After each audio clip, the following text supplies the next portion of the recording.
What is up, my Lorcana Goons, and welcome back to the Lorcana Goons channel. In this video, we're going to go over what I believe are the best decks of the format as we head on into DLC Seattle / the last week of set championships. And I'm going to be at the DLC Seattle along with Team Goons, aka the Goon Squad, and these are all the decks that I'm considering preparing for. So when I'm deck building, these are all the decks that I have to take into consideration, and I'm going to go through a couple different lists per like deck style or color combination. Some of these lists are from tournaments, some of these are from set championships, and we're going to briefly go over the possibilities with a lot of these color combinations. But first, I want to give a huge shout out to Spicy Hot Games for sending us this deck box that I wanted to promote on the channel. Check it out. It's inspired by the Poisonous Apple. It's lovely. Bam, just took it out the box. It has the magnetic opening, and it has the what seems to be magic mirror there. You got a place for your dice and everything. Pretty nice deck box, honestly. I like the holographic style of it. And if you're a villain, if you're a Lorcana Goon, this might be the deck box for you. So shout out Spicy Hot Games. Go check out their website. I'll put the link in the description below for that. It's actually called the Fairest edition technically. So catch me with my Fairest deck box at DLC Seattle. First up, we have Hyper Aggro, because this has been a menace all format. Shout out Lozano Marco, Jose Angel, for getting top 4 at the France Gaming Set Championship. This was a 28 player set championship, so usually when they're more than like 25 players, they're going to be around 4 or 5 plus rounds of Swiss. And yeah, you're going to have to win a couple games playing a deck like Hyper Aggro. We have the fast package of Daisy, Ducks, Lilos, Maleficents, etc. And our highest cost character in this deck is going to be 4. So we have 2 rabbits, 4 goats, 2 Dolores Madrigal, which lets you draw cards as well and can quest for 2, 3 foxes, and 3 snakes to make sure we can bounce our cards. This list is playing Pinocchio Star Attraction. I really don't see a lot of people playing this card anymore. This is the Pinocchio that can quest for 3. He does have 1 willpower and 1 strength only, so it's a very fragile character. Probably won't survive much, let alone a Tinkerbell. But being able to quest for 3, maybe even 4 if you play Donald Duck after to give it an extra lore, or you can protect it with Baloo and Donald Duck on curve, is very powerful. We got the Piglets, the Gathering Knowledge and Wisdom, and our Amethyst Chronicon that we can slap on late game to make sure we just keep drawing characters. You got to prepare for Hyper Aggro in the meta. That's the reason why I refuse to play a deck like Ruby Sapphire, because I know there's a lot of people that are going to take this Hyper Aggro deck to the DLC Seattle, and they're definitely going to be using them at your set championships. When you're playing against this deck, you mainly want to play as many characters as possible on the board as well, because they don't have any removal. Their only removal is being able to use stuff like Fox to challenge your characters and get some value trades. And most of the time, if you can slap on some math on the board, I like to say, some characters to contest their characters, or if your deck has any removal, you really have to fish for it to beat this deck.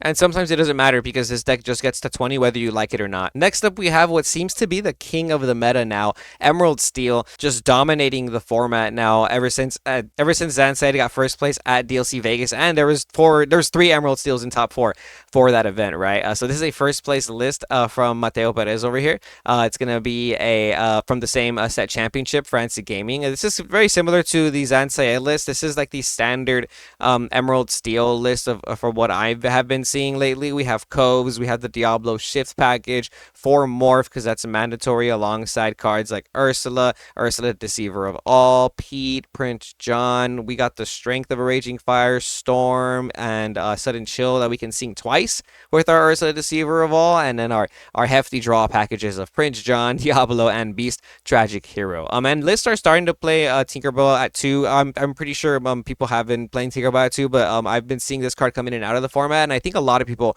are going to play Tinkerbell, if not more than 2, right? So that's one Emerald Steel list. Here's another looking very similar. This was from the Lorca Quest main event. I wanted to go over this list as well, because that Lorca Quest tournament had about 700 players, and this was the first place list from that huge tournament, playing 4 Tinkerbell, like I was just saying. And this list is playing 4 Robin Hood, actually. That's not something we're really used to seeing. I don't believe Zansaed played 4 Robin Hood, no, and there's no Robin Hood Goons in this list, just Morph. So that is another shift target for you right there. One of the immediate differences I'm seeing too is the use of 2 Lucifer in this deck. I love to see that. There's only 2 Ursula, Deceiver of All instead of 4 like we're normally seeing, and 3 Prince John. Very interesting ratios there, but I like the Lucifer, because if you're ever playing Emerald Steel or an Emerald deck, right, and you slap Ursa Deceiver. That's the 2-drop that looks at the opponent's hand and discards a card. If your opponent has 2 Be Prepared, it doesn't feel as satisfying, right? So playing a card like Lucifer, that's now 6 cards in your deck that can essentially target an action from the hand and discard it. So oftentimes if I'm playing Emerald, if I have both of these cards in hand, you play the Ursa the Deceiver first, you hit their Be Prepared, then you can play Lucifer. They no longer have actions, you get 2 cards, and if they have another Be Prep, they discard the other Be Prep most of the time because they can't afford to discard the other 2 cards. So very powerful. Congratulations, Jerome, for getting first place at the Lorca Quest main event. In top 8 of that Lorca Quest, the main event, we saw Ruby Amethyst, and this is a Ruby Amethyst build that has been floating around a lot lately. We are seeing Finders Keepers come into the meta for Ruby Amethyst lists. Now, if you're going to the DLC Seattle or even Set Champs this weekend, I'm pretty sure you're going to see people teching this in their Ruby Amethyst decks. Shout out Alexander de Ross over here for getting top 8 with Ruby Amethyst. They are playing the 1-drop package at 8, so we have the 4 followers, 4 Broom. We have 2 Cuscos, 2 Snake. If you'll notice in this list, there's no Flynn. No more Flynn in Ruby Amethyst, in this Ruby Amethyst list at least. And this is the 700 player tournament, the Lorca Quest main event. We have Brawl, Friends, Fox, Crab, Rabbit, Sisu, Castle, all at 4. Maui as well, and Be Prep at 4. And then we have 2 Elsa Fit Spirit because that's our our extra Diablo out. I often like to say that I think the reason why Ruby Amethyst lost in top 4 of the DLC Vegas, or why there were so many Emerald Steel in top 4 and not Ruby Amethyst really at the DLC Vegas, is because a lot of those Ruby Amethyst lists in the top cut were not necessarily prepared for Emerald, mainly in the sense where they were either playing like minimal copies of Brawl, or like they weren't playing 4 Brawl and then copies of Elsa. And now you kind of have to play like a ratio of Brawl Elsa, I think, to respect that, or even some other cards like Teeth and Ambitions or something. We also have the Shift Sisu in this deck, the 1 copy, because we are still playing 4 of the Sisu Emboldened Warrior. But like we said, no Flynn. So on turn 2, you're probably either just playing Snake or Cusco, and against your Ruby Sapphire matchup, Flynn is really important, don't get me wrong, but oftentimes it doesn't survive. If they set up an Ice Block and you're on the draw, then it's really hard for it to stick because they can just go Ice Block Sisu, and even if you're on the play and you set up Flynn Sisu, they can just brawl your Flynn. So you'll get 3 lore most of the time, if not 6, if you're lucky 6, right? Don't get me wrong, there's some scenarios where that feels like an auto win against certain games, but 9 times out of 10 you should expect the best players to have outs to your Flynn. So a lot of red-blue players are just going to hard mull for Grandma so that they can turn your Flynn off, etc., etc. Playing a card like Finders Keepers, though, is really strong because against Emerald Steel, both you can be top decking and you can draw this card, and you can draw 3 cards. You can start inking and playing the game again, all right? And then also against Emerald Steel, this is not a song, so Ursula will not hit it from the hand. Against Ruby Sapphire, you're also in a very simplified game state when you're playing against that deck, and sometimes top decks are really important. And if you can slap cards like Finders Keepers, Friends on the other side, Rabbits against Ruby Sapphire, it starts to build up a lot of pressure, especially if you're playing cards like Cusco, which you can play as well. They're just floaters. They just get you free lore, and anytime your opponent does not banish so you can draw a card, you're gaining 1 lore. So love to see that list. Here's a more standard Ruby Amethyst list. This is a list more inspired by somebody like Kendall Burdett. Shout out Nathaniel Rosado. This is from the Atlantis Hobby Set Championship. This is what a lot of the Ruby Amethyst lists looked like before, and I'm pretty sure people are still going to play it like this. We got the 4 Broom, 4 followers. This is the Flynn Sisu package, 4 Flynn, 4 Sisu, Medusa Tremaine, a ratio of those, 3 Medusa and 1 Tremaine is what I'm seeing in this one, and in the previous list as well. I've seen Edmund Chu's list. That's the winner of DLC Fort Worth. He was playing, I think, like 3 Tremaine and 3 Medusa, right? But as you can see, a ratio of Elsas and Brawls as well. 4 Brawl, 3 Elsa. This list only playing 3 Maui and 1 Crab, but still making the effort to play some copies of Crab in there. No library either in this list. So this is a very consistent build from what it looks like, and I think this is what a lot of Ruby Amethyst lists are going to be looking like. And then we have some cool looking lists like this one as well. This is from the Lorcana Day tournament. This is top 16. The Lorcana Day tournament was around 150 plus players, if I'm not mistaken. And this Ruby Amethyst list got 2nd place. I like this list because it's playing the 4 Olaf and 4 mini package instead of the Broom and the Chernobog followers. So your draw engine really is just 4 Friends, 4 Rabbit. We're not even seeing Maleficent anymore, right? So we have the Flynn Sisu stuff still. We got 2 Bee King, 3 Medusa, and 1 Tremaine, and 4 Bee Prep. So that's a lot of removal. I feel like a lot of people are kind of just sticking to the 4 Prep, 3 Medusa, 1 Tremaine kind of ratio. So that's about 8 removal spots spots, and this build is playing 2 more. It's playing 10. Has that Bee King dispute undisputed, but no Elsa in this list from what I'm seeing. And then we have another cool one right here. This is the Taftia list. This is going to be from the Matre Renard Set Championship. Sorry if I butchered how to say that. But shout out Yan TCG. This is a very interesting Ruby Amethyst list playing Taftia Montfudge. The Goons. It's not a Goons character actually. It's a 1 inkable character, 1 strength, 2 willpower. That says when you play this character, if you got a location, each opponent loses a lore. So we're playing that. We're playing Snuggly Duckling, which lets you gain a lore if you challenge with a character of 3 strength or more. And if you challenge with a character of 6 strength or more, you gain 3 lore. But the character has to be on the location. So it's kind of an interesting interaction there. We got 2 Brawl, 4 Library in this build, 1 Madam Mim Elephant. We have the Flynn Sisu package still. We are playing the Shift Taftia. That's a 4 inkable character, 3 strength, 3 willpower, shift 2. And whenever she's moved to a location once per turn, you gain 2 lore. So no wonder we're playing the Snuggly Duckling and the Library, so we can maybe set those up on curve and start bouncing her around from location to location, and then start generating some lore for ourselves, right? And we have Maui too to trigger the Snuggly Duckling. So we got 3 of those, 2 Elsas, 2 Medusas, only 3 B Prep, and 2 Sisu Empowered Sibling. Very interesting build. By the way, I'm going to put all the links for these deck lists in the description below for the video, so be sure to check those out if you want to see the deck list. This is a Sapphire Steel list from the Lorca Quest, the main event, that 700-player tournament by Marion Desbordes, and this plays a lot of cards. This is a 64-card deck list, so we got the hooks, cannons, popsicles, Fortisphere, only 1 hideaway, 2 Baboom, 4 Semi. This list is playing 1 Storm Rage on, 2 copies of the shiftable Tinkerbell. That's the tiny tactician. Haven't seen this card played since set 1. Very interesting. If you don't know what it does, 3 cost, 2 strength, 4 willpower. You can exert this card, draw a card, then choose and discard a card. Very interesting. It's a shift target, obviously. 1 Zeus, the Bells, Flavorsham, 2 McDuck Manor, 4 Whole New World, 4 Cogsworth, aka Big Ben. 3 Grab Your Swords. This is probably the only deck that can play 3 Grab Your Swords. Then we have 1 Gaston, 1 Ariel, 2 Cuscos, 4 Tinkerbell, 2 Hades, 2 Dime, 4 Tamatoa, and 2 Let It Go before we call it a day.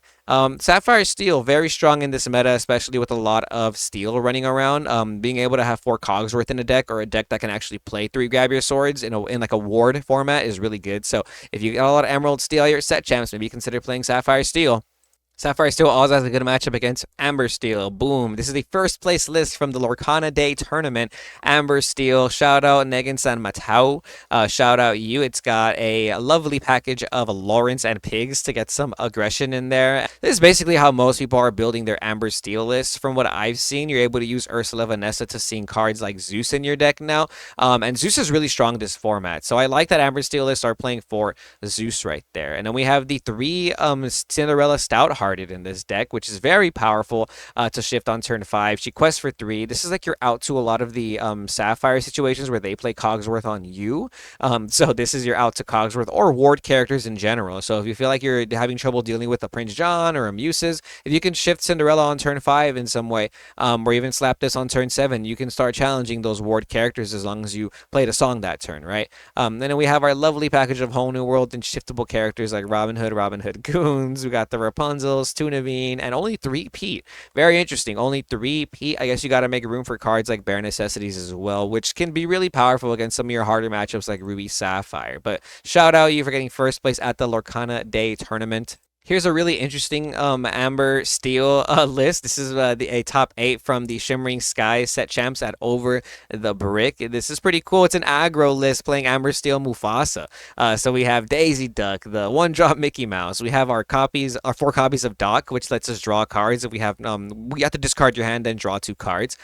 4 Robin Hood Goons. Ooh, I like this. We got the Magic Broom Aerial Cleaner. This is an out to Diablo. It's a 2/2/3 character that has evasive on your turn. Very nice to see. Sami and Lawrence, which are good questers. We also have Piglet Poo Pirate because it's a quester as well. I haven't seen people play this Moana, actually. Shout out Earlmeister. I've seen him playing it in his yellow-purple deck. This Moana is a 3-cost, uninkable character, 3 strength, 4 willpower, and quest for 2. So very good stats right there for a 3-drop character. That's why she's uninkable. 4 Pete, so they can't play actions. 2 Hades, and 2 Heart of Atlantis. Hades lets you grab cards from your discard. Heart of Atlantis is like a big lantern. You can pay 4 ink to play it, and it stays on the board as an item, and then you can exert it, and the next character you play costs 2 less. So that's pretty cool. We got Rapunzel's, Champos, 1 copy of Mickey Mouse Playful Sorcerer because we are playing the brooms, 2 Mufasas, 4 Robin Hood, only 1 Simba, the Fighting Prince, 1 copy of Wreck-It Ralph, and 4 copies of Surfer Stitch. Very interesting list. Shout out UMD for getting top 8 at a set championship with this Amber Steel Mufasa. Amongst a lot of these tournaments, there was multiple Blurple decks that I saw in these big events. So in the Lurker Quest, the main event, that's the 700-player tournament, there was a 3rd place Blurple deck. Very cool to see, playing Chernobog Followers, Cogsworth, Rafikis, Snakes, Tipos, Friends. We have 3 copies of Greatstone Dragon, 4 copies of the Mim Fox, the Crab, the Goat, the Snake. Only the Rabbit is the only one we're playing 3 of, which is wild to me because I think Rabbit is the best card, right? Library at 3, McDuck Manor at 2. That's our little location package. We're playing Scrooge McDuck. Love to see that. This is a 4-cost uninkable character that has 5 strength and 5 willpower, and you can quest for 2. So just like that Moana card we just talked about, this is one of those uninkable characters that's overstated. It's very, very good like stats for it only being a 4-cost character. We have 3 copies of Belle the Accomplished Mystic, 4 copies of Elsa 5th Spirit, because you have 3 copies of our Elsa Spirit of Winter, and you can shift it onto that Elsa, which is really nice. You actually can do that on curve too. So like on turn 5, you play Elsa 5th Spirit, exert a Diablo, challenge Diablo. More than likely your Elsa is going to survive because she has evasive, and then next turn on turn 6, you can just shift your Elsa. And since you're ramping in Blurple, you can get there really quickly. And shifting this Elsa is a lot of pressure. She quests for 3. She has 4/6 as a stat line, which is really hard to out in Lorcana because you have to have like a combination of like double ice block Sisu or like ice block Medusa, or this, this gets around like Along Came Zeus. It's a very, very powerful stat line. Whereas something like Hades, which is also a great card, Hades just dies to 1 Medusa. So it's a 7-cost uninkable, lets you have some tempo by moving a character of your opponent's side of the board to their Inkwell. But he does have 3 strength, so it does die to Medusa, which is very unfortunate. Check out this other Blurple list. This is 3rd place from the Monte Renard set championship. This list looking a little bit different, but still playing that Elsa package. This list is playing Tipos, Mickeys, and Donald Duck as our ramp package alongside Chicha, which basically lets you draw every time you've inked for the 2nd time. So if you want an extra little bit of a draw package in your Blurple decks, maybe consider playing Chicha.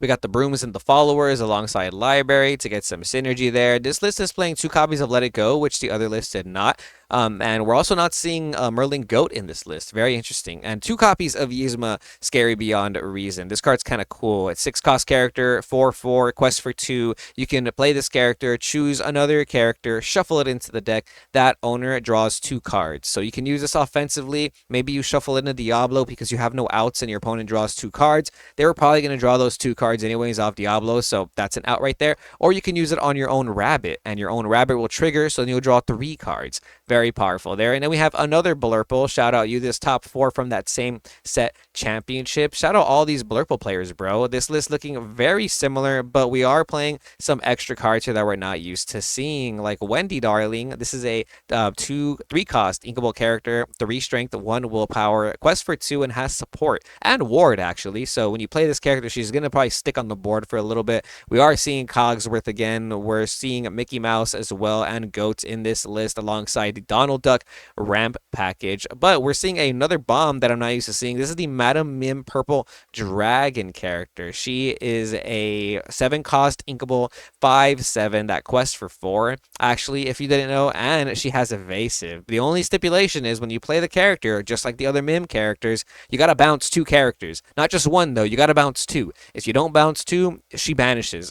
So you have to make sure you have tempo before you play that card. But very powerful indeed. Shout out all of the Blurple players doing well at set champs as well as doing well at these big tournaments. We have a Ruby Amber deck, a Ruby Amber Mufasa deck from an Atlantis Hobby Set Championship. This list looking pretty interesting. We are playing some non-characters alongside our Mufasa like Teeth and Ambitions, Vitalosphere, and then we're playing some cool cards like Vanellope Von Schweetz. This is a 4-cost uninkable character, 3 strength, 3 willpower with Rush, and she has evasive on the turn you play her. So she'll be able to challenge a Diablo still, and she keeps evasive until the start of your next turn. So she'll be exerted on the opposing turn, but because she has evasive still, she'll probably survive, meaning she'll be able to have another challenge or quest for 2. So a lot of value there alongside cards like Maui. And yeah, Mufasa decks are pretty cool nowadays because you have like the early aggro package of like Daisy Duck and Donald and stuff, and then you can just kind of get into the grind game and start seeing some really heavy cards like Sisu, Maleficent Dragon, Chernabog, especially because you're playing Gaston. This Gaston lets you play cards for 2 less if you can exert this Gaston. So on turn 3 you play Gaston, and by turn 4 you can already start playing cards like Tremaine and Stitch Abomination. So that's a lot of pressure right there. And we have another red yellow list. This is from the Lorcana Day tournament. This is top 8. This list looking very different than the ones I'm used to. This is not a Mufasa list. This is just straight red yellow aggro. We got 4 Daisies, Lilos, Milans, Nala. I've never seen anybody play Nala before. 3 Gothel, 4 Piglet, 4 Queen, Simba, and then we have 3 copies of the Simba Scrappy Cub. This is the 2-cost uninkable 1/1 that quest for 3. This is just a vanilla that quest for 3. It's very aggressive right here. Very aggressive. Sleepy. I love Sleepy. This card is awesome. A 2-cost 2/3 that quest for 2. It only comes in exerted. That's the only problem, but most likely will survive. Wendy Darling, which quests for 2. 4 copies of Baloo, Donald Duck, Super Goof, Rapunzel, and Prince Eric. Wow, this is a take on aggro for sure. I definitely like it. And it's only 3 Mother Gothel, probably because you're not really trying to just draw all the time. You're probably just trying to quest for game and then use Rapunzel whenever you can. Okay, so yeah, congrats to you, Dewey, and for getting top 8 at your at the Lorcana Day tournament, actually. Wow, that was like 170 players. Pretty cool. In that same Lorcana Day tournament, we have 2 green purple decks in the top 16. This was top 4, actually. This is by Vanessa Kowalski. Shout out you. This is like the Emerald Amethyst list that a lot of people are playing nowadays. A very tempo-based list. A lot of the decks that I've seen that kind of run like this tend to play a lot of copies of like 2 ofs and 1 ofs. So this list in particular playing 2 Merfolk, 2 Olaf, 2 Hey Hey, 1 Bell, Accomplished Mystic, 2 Lyle. So I think that is like in itself a little bit of a drawback because there is some consistency issues there. Sometimes like you really want to see a Merfolk against certain matchups. You might not all the time. But that also means that like you have a lot more room to play a lot of different cards, like a toolbox deck, right? So you're constantly able to draw with this deck as well because you got friends on the other side, rabbits, even Clarabelles, which are pretty powerful. That 1-drop Clarabelle lets you pop items against the Ruby Sapphire matchup, and later on in the game on turn 5 you can shift into your 7-drop Clarabelle and just start drawing cards. So oftentimes when I'm playing against this deck, if I have a deck that has Brawl in it, usually I try and Brawl the 1-drop Clarabelle before turn 5. Sometimes the opponent thinks I'm going to Brawl their Lyle or something like that just because it's a little problematic because I'm losing lore, but for the most part, if you can stop the shift Clarabelle when you see it coming, that's going to put a little bit of a dent in their game plan. Then there is still some heavy late game in this deck alongside that Clarabelle, like the Ursula Sea Witch Queen. We have 4 of the targets right there, which can also be used to hit B-Prep out of the hand. That's Ursula Deceiver right there. This deck's very powerful. This deck is very good. It took 2nd place, I believe, at the last European DLC. Very tempo-based. You're able to bounce stuff into the hand with Kit. You're able to control the board with Elsas and Foxes, and then you're able to also contest opposing Diablos with Sir Hiss.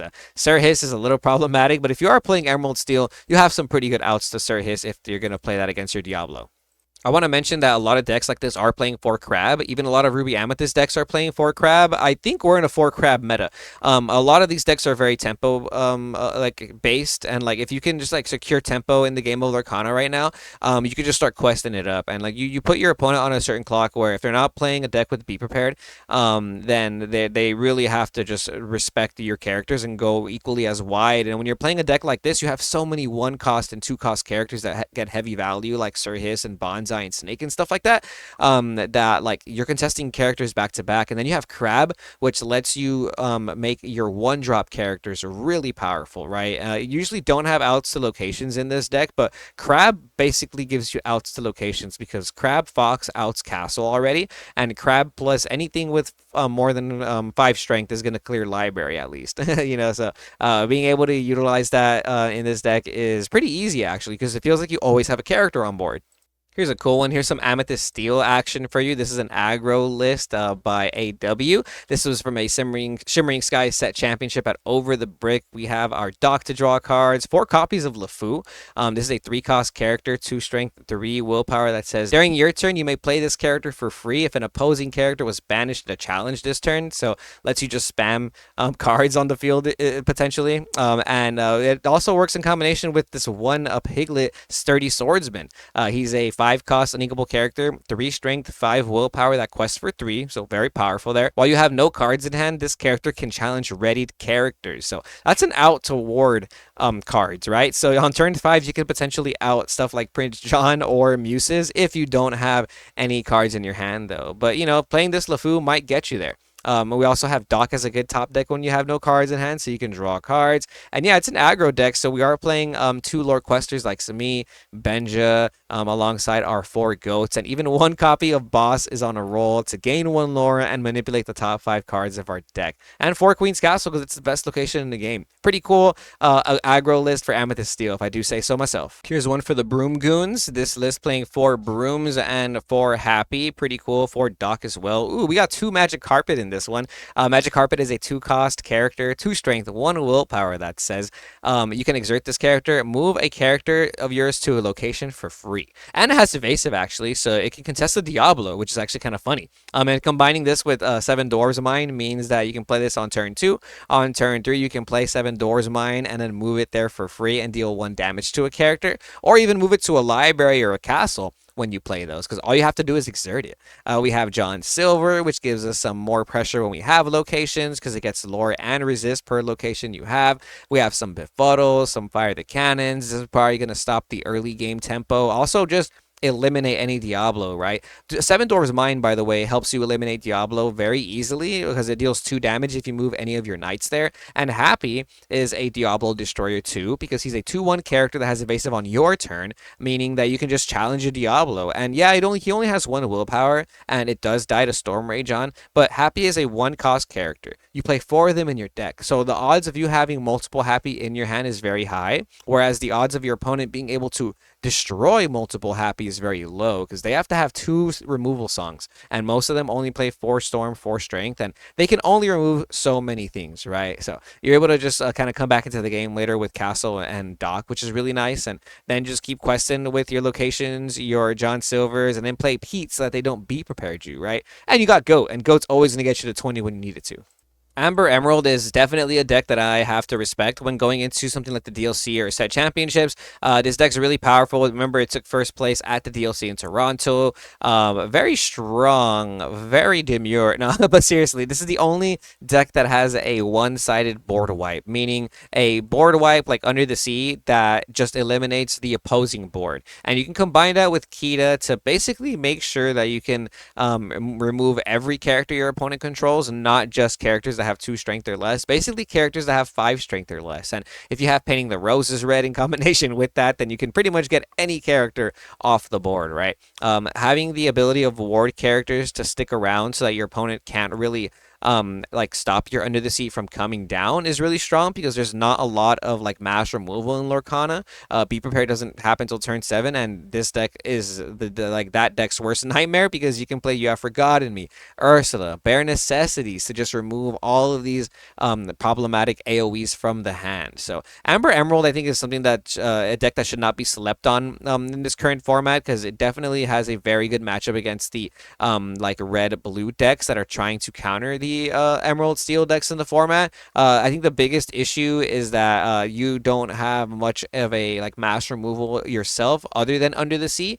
It feels like this deck does not have removal. Yeah, you can use We Don't Talk About Bruno, but against a deck like Ruby Sapphire, Bruno doesn't always do what you want it to do, because you can't necessarily afford to bounce back a card like Medusa all the time or Maleficent Monstrous Dragon, because if you don't hit that same card, it's going to come back down next turn, right? Still very strong, though. I like the way this deck plays in the current meta. This list is playing a Daisy Duck, second place from their Shimmering Skies set championship at Franza Gaming. So shout out you guys. We got Cricky in here to help you out some locations. We have the 1 copy of Anna, Diplomatic Queen, only 2 copies of Hidden Cove, which is very interesting. I feel like Cove with Diablo Shift is pretty much game over, right? So I'm like a borderline want to play 4 Cove in like every Emerald deck. But what do you guys think? everybody knows that one control player, that one person who has not stopped playing control since set one, right? Everybody has that one friend. I have that one friend too, and they're more than likely playing Ruby Sapphire this format, probably playing the Sisu on Ice build. This is the list that plays Ice Block, Sisus. You're able to manipulate the opponent's strength with cards like Fang Crossbow as well. And the reason they're playing Fang Crossbow is because in the mirror match, you can banish Fang Crossbow to destroy a Maleficent, Monstrous Dragon, or an opposing Sisu, which is pretty good also, right? This is just a very consistent deck, but it also sometimes feels like the most inconsistent deck, right? A lot of people find success in this deck playing more than 60 cards as well. This list now playing How Far I'll Go. I feel like most of the lists from pre-DLC Vegas weren't playing How Far I'll Go, but now that we are kind of in an Emerald Steel format again, this card is very good against those Emerald Steel decks. Tipo and One Jump Ahead, that gives you more ways to jump to 4 ink by turn 3, which is really good because your hardest matchup sometimes is Ruby Amethyst, and if they go Flynn Rider, you can go Tipo into Grandma to try and turn off that Flynn Rider, which is really nice. I want to just mention that while people are smartening up and playing multiple copies of Hideaway / Cusco, most of the time I feel like you probably lose to locations when playing Ruby Sapphire, or you're losing to hyper aggro stuff. And you need outs to locations that are very ink efficient. Hideaway is really good because it only costs 2 ink, and if you're using 2 ink to get rid of a 4 ink castle, then you're getting value that way, and you still have possibly 6 to 8 ink to work with for the rest of your turn. Whereas when you're playing Cusco, that's a whole 6 ink right there. If you don't have 10 plus ink, you can't really play more cards other than Cusco that one turn. You know what I mean? 10 ink is Cusco Grandma, and anything less than that seems a little slow. If you're just playing Cusco that turn, it costs a lot basically. But yeah, red blue, very powerful. You know, very strong in this format. Has a very good matchup against Amber Steel. Has a pretty good matchup against Emerald Steel too sometimes. The red cards just punish the steel cards is what it's looking like. But every deck seems to struggle with Diablo Cove, shift Diablo into the Cove, because at the end of the day, there's not a lot of outs to that in the early game, right? So the biggest flaw with this deck is that you have to be able to ramp to that turn 4, turn 5, turn 6 as fast as possible, because if you don't, they're going to outpace you. If you don't open up Popsicle, Tipo, Grandma, they can open up Double Daisy, and it's game over sometimes from there. So probably one of the most strongest decks of the format because it plays the most powerful cards, the 4 Dragon, Tamatoa, 3 Sisus, Beat Preps, all that stuff.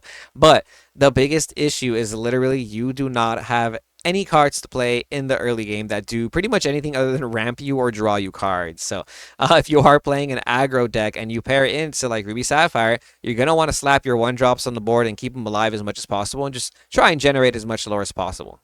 And if you're playing this deck and you queue into an aggro deck, well, I just got to pray for you. Real quick, I want to go over some cool set champs Mirabel winning deck lists that were put in our Discord. If you haven't joined our Discord, please do so.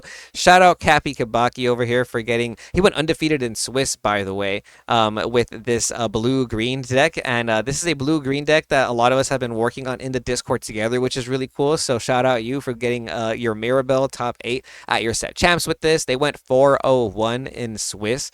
Basically going undefeated in Swiss and then lost in top 8 to an Emerald Steel. This is how I'm playing green and blue personally. A very similar list, just not McDuck manners and stuff like that, but it's a very tempo-based deck. You're not playing any items, you're not playing Tamatoas, you're not really trying to go into the late game with that stuff, and personally, I think this is the way you're supposed to play green-blue.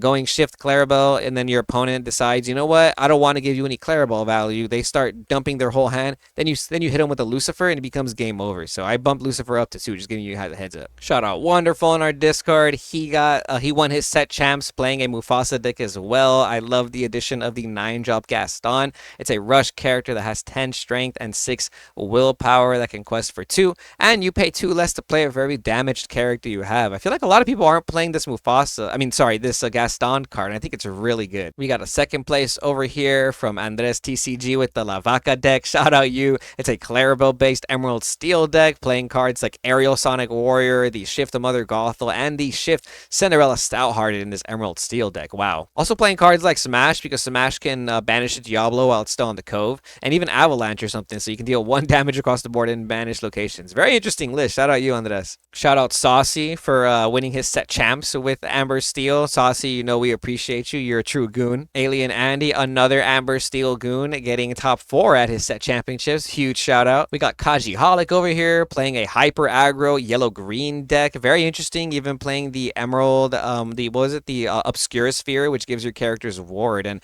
check out this sweet, sweet prizing they got for there. They got a whole box of the Shimmering Sky set. Shout out you, Kaji Holic. Vizier Villainy, set championship, 2nd place with a yellow-green aggro Clarabelle deck playing Perdita. These lists are spicy, guys. If you guys want to check out some spicy lists, join our Discord. Shout out Bonk in our Discord, getting top 4 with his own Blurple list here, playing a variety of cards like Manor, Dolores Madrigal, and that Madam Mim Purple Dragon as well. Huge shout out to Miss Sincerely for getting 1st place at their set championships, playing Ruby Amethyst. Check this list out. They have 1 big Sisu, 2 Medusa, 2 Tremaine, and only 2 Be Prepared as their removal package. We have some heavy locations with 4 Castle, 2 Library, and 1 Elsa's Ice Palace. Now, Elsa's Ice Palace is a location that says when you play this location, choose an exerted character. That character can't ready as long as this location is up in play. Very interesting. It costs 3. It's uninkable, has a move cost of 1 and 4 willpower, and it generates you 1 lore every turn. Also playing Peter Pan's Shadow, which is an out to Diablo. So huge shout out to you, Miss Sincerely. Thanks for posting in our Discord. We have McPhilly over here with another Ruby Amethyst list. He actually got 1st place with Ruby Amethyst, playing a very standard build, but we have 2 copies of Cogsworth in this list, actually. Cogsworth gives any character Rush for free, and it is a 1 cost character. So if you ever need more Rush characters in your deck, maybe consider playing Cogsworth. MJP, shout out you. I know you said you just wanted top 8, but you ended up getting 1st place with Blurple. Huge shout out, brother. We're playing Donald Duck in this list, the Mickey Mouse, and Tipo as a ramp. 2 copies of Mufasa, the ruler of Pride Rock. It's the first time we see Mufasa in any of these deck lists the whole video. So shout out MJP for keeping that Mufasa alive. Shout out Alexis over here for getting a top 4 set championships with Ruby Sapphire, playing 0 Tamatoa, 0 Dime. He's playing a location control build with 4 McDuck Manor, 2 RLS Legacy, and 2 copies of Jimbo